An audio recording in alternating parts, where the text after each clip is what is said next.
want to talk today about income, right? New year, after the holidays, I know the one thing on everybody's mind is income. So when I was a cop, we always talked income I was a W-2 employee, so it was W-2 wages. And then after the holidays, you needed some extra money. It was overtime where you could. So as we're into this new year, you start to think, well, there's other types of income. And that's what I want to break down today. You have your W-2 income, you have your overtime income, or anything related to working more. So you might get paid more, but you're still doing the same job, just either more of it or at a different hour at a different rate.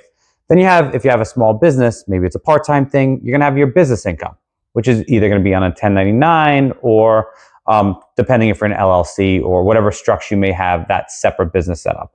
You're going to have your investing income, right, which is your Bitcoin, your stocks, things like that. Now, nothing that's really cash flow producing, but they're an option for income if you needed to, depending on what you're in. Could be doing covered calls, different strategies like that.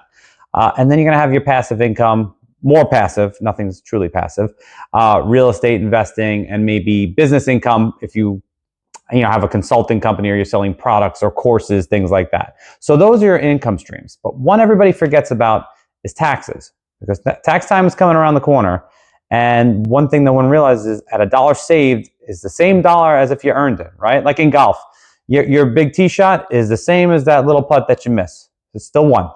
Same thing with taxes. That $1 saved on your taxes is $1 back to you, $1 earned.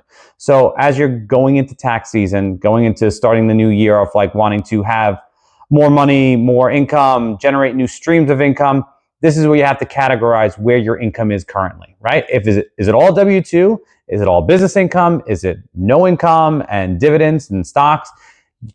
Put those in buckets. Start there. Put everything in a bucket and figure out where you are. Because the goal is to have something from each one of those streams. Because no matter what you do, whether you're an employee, whether you're a small business, there's a way to tap into all those buckets. And that's what we're going to start doing as we go through these little videos, breaking down how you can build on all your buckets. Because the more buckets you have, the more unbreakable you are.